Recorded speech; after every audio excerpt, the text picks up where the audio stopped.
In today's video, I'm going to talk about 7 most common pitfalls that producers make. Insurance producers, we call them LSPs, licensed sales producers, but basically the 7 most common pitfalls that all salespeople in the insurance industry make. And so without further ado, we'll jump right into it. But before I do, a little bit of background about myself. I have, in the last 7 years of being a captive insurance agency, I started my agency from scratch, and 7 years later, we have turned into an $18 million, that's right, officially an $18 million insurance agency. And it's been one wild ride. If you want to know how I started and scaled my insurance agency, I just released a course that teaches you everything that I have done to get to this point. And so you can find more details in the caption. If you get some value out of this video, do me a favor and smash the like button, follow me on my social media platforms, and let's get started. So 7 common most pitfalls that a producer makes. You'll want to stay for the last one, because number 7 is going to hit home for a lot of producers, especially those that have been with you for a long time. But the number 1 reason why one of your producers is struggling or not hitting their numbers is they're just not quoting enough. The expectation in my agency is that my team, my producers, my LSPs need to be quoting at least 8 households a day.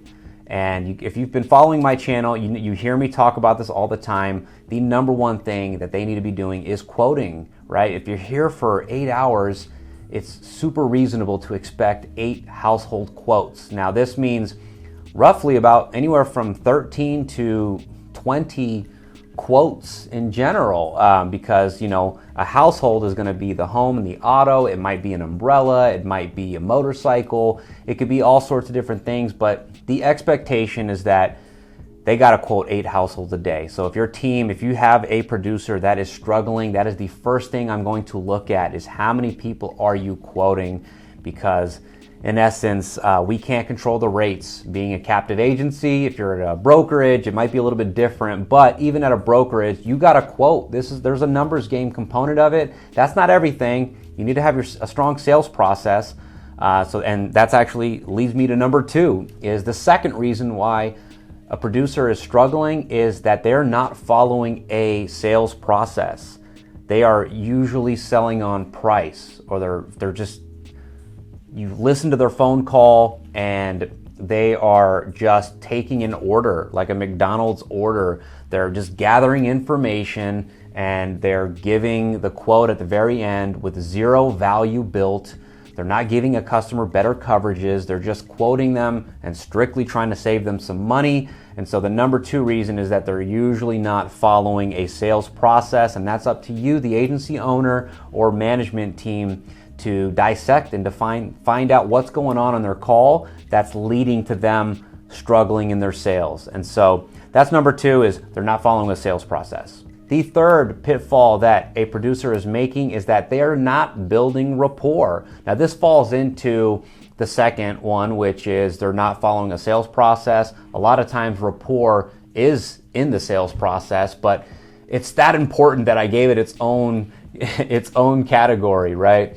If your producers, usually when they become desperate, or if they're struggling, or if they're not hitting their numbers, they're going to abandon the sales process, and they're just not going to take the time to get to know a customer, to not build real rapport. And what I mean by that is not just, how's your day going so far, right? That's not a rapport building question. The questions you want to ask are questions that get to know them, like genuinely being curious about the person that you're quoting, right? So if they tell you that they're a lawyer, ask questions on how they became a lawyer. Like, how much school did that take? I'm just curious, Dave. How much schooling did that take to get your law degree? Like, that's pretty amazing. Talk to me about that. Or if they're, you just want to get to know people on a deeper level, and you can't just fake the funk. It needs to be genuine. You got to genuinely be curious about the people that you're working with and getting to know the people that you want to bring over into your agency. And so that's number 3, is not building immaculate rapport. So be sure to look into your producers' phone calls, listen to them, and look for how much rapport are they actually building with the people that they're quoting. The fourth most common pitfall from our producers, from our team, is usually a lack of aggressive follow-up. So what I mean by this is they're quoting them, or we're getting somebody something better, we're giving them better coverages. It could be, heck, even we're giving them a better price, and they're just, our producers are not following up. They will call them once, maybe twice, and then that's that. But the biggest thing all of these things are huge, but the biggest thing that our team needs to be doing is following up with people, because they're busy.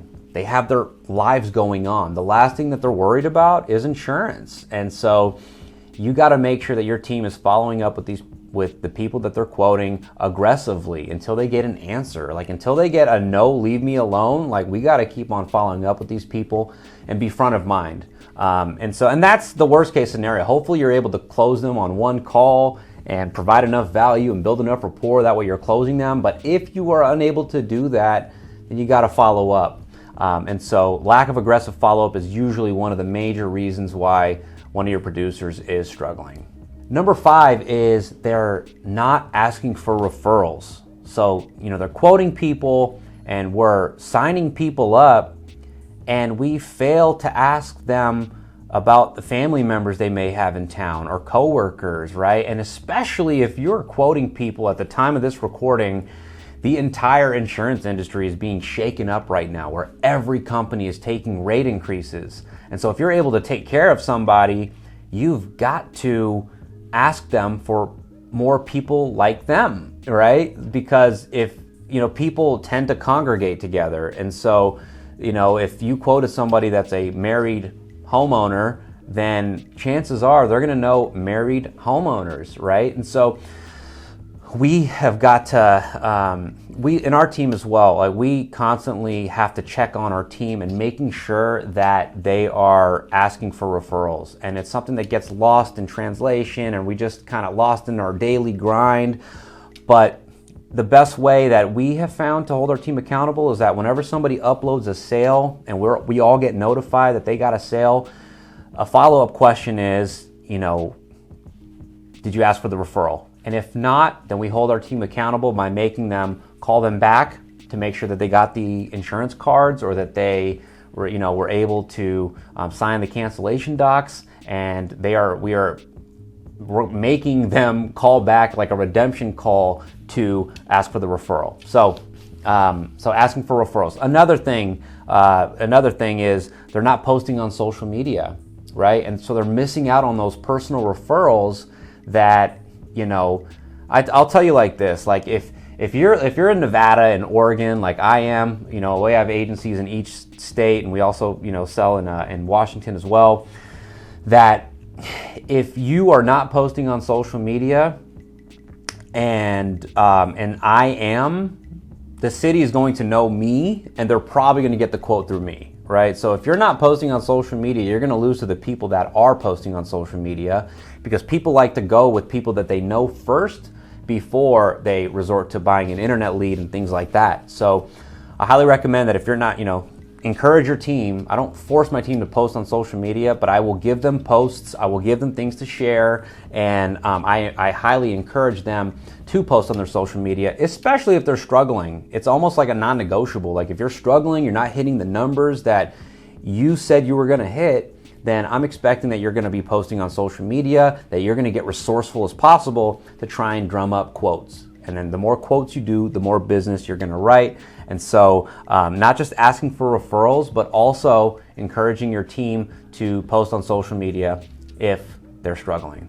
Number 6 has nothing to do with the producer. It's actually more to do with the agency owner or the managers. And so it's lack of accountability from management. And so, this usually entails that you're just not being held accountable to the activities or to the sales. And so, if somebody goes X amount of days without a sale, it deserves a conversation, at least a check-in.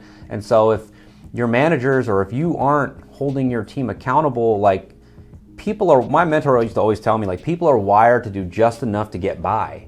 And so if you're not holding them accountable, they're gonna do just that. If there's gonna be no consequences, they're gonna just get by and just kind of go through the motions. And so lack of accountability on a manager's part or on a agency owner's part is another reason why LSPs usually fail. And last but not least, the seventh reason why producers usually fail is burnout. Burnout, right? They get burnt out, and sometimes it's something going on in their personal life. Sometimes, you just need to just check on your team and just find out how they're doing. Like, all work aside, how are you, right? And then if they don't answer that question, in depth, ask them again, like, how are you really? And get them to elaborate on how they're doing.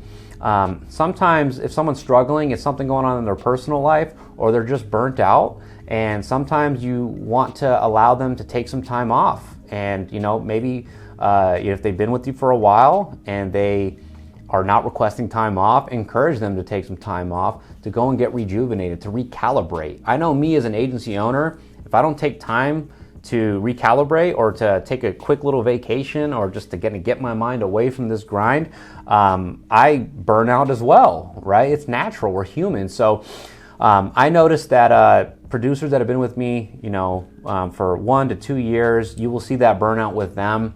And sometimes it's just something as simple as getting them to rewrite their goals, because they're getting away from the fundamentals, and that's usually why they're struggling. So there you have it. Those are the 7 reasons why producers, LSPs, insurance agents usually fail. I hope you got some value out of this. If you did, do me a huge favor and subscribe for all things insurance, entrepreneurship, and self-development, and follow me on my social media platforms. Thanks for watching. Peace.